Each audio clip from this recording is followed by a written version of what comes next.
Okay, in the second part of the application, we are going to deal with the functions that take care of the connections to the MySQL database and the routers. First of all, make sure that you have created the files you need. I'll show you mine. So cat sqlip.txt, sqlcon.txt, and sqlssh.txt. The first file contains the management IP addresses of all the routers, one per line. The sqlcon file stores the host on which the MySQL database is running, localhost in our case, the username and password, and the database name separated by commas. Finally, the sqlssh.txt file contains the username and password needed to connect to each router via SSH. Now let's look at the SQL connection function. First, I defined a variable called checkSQL and gave it the boolean value of true. This variable will act as a flag, meaning if the SQL connection fails for some reason, then the value of this variable will become false, and the user will be notified that something went wrong. This variable will also be available in the global namespace.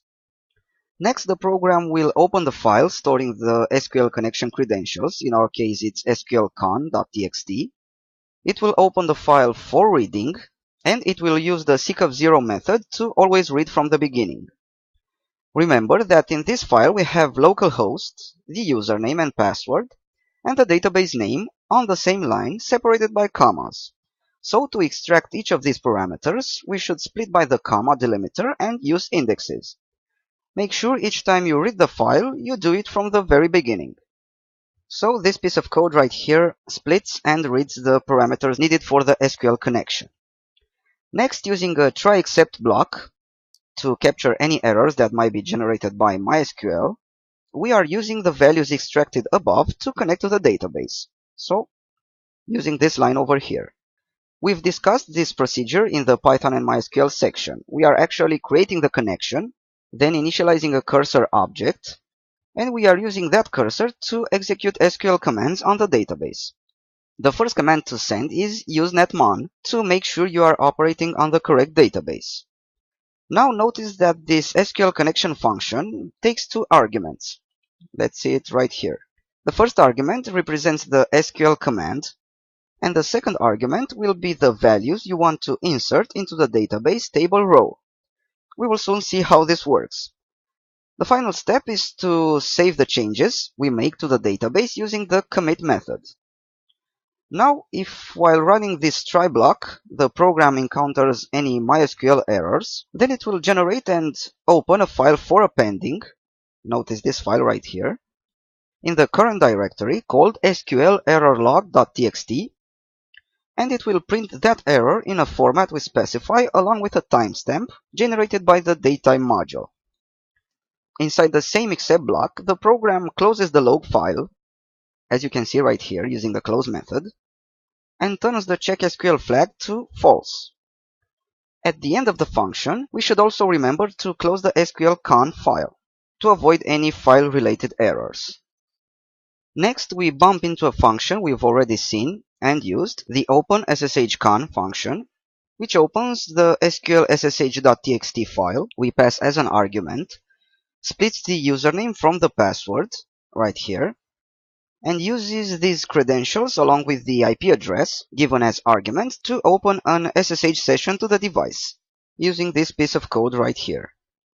The first command to be sent is, as always, the terminal length 0 command to capture even the longest output from the router. Okay, so we have terminal length of 0. Now, unlike previous cases when we use this function and we read the commands from a dedicated file, this time we explicitly specify the commands in the code. I did this because we are interested to extract various parameters and values from the router, and these values will be pulled out using regular expressions from different command results. For example, we need to see the output of one command to extract the CPU utilization, and the output of another command to see the routing protocols running on the device. To cover all the parameters we need to extract, I came up with the commands you see right here. They provide the necessary output to be able to extract whatever we need in this application.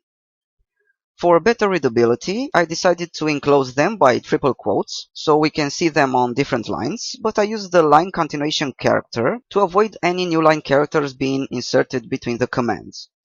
Also notice that the commands are separated by the ampersand character, right here. This will help us to split them and send them to the devices. The next thing I did is I splitted the commands and created a list where each element is a command in the string above, using the split method, of course. Next, using a for loop, I iterated over the list stored in this variable and sent each command to the router with a 3 seconds delay to be cautious.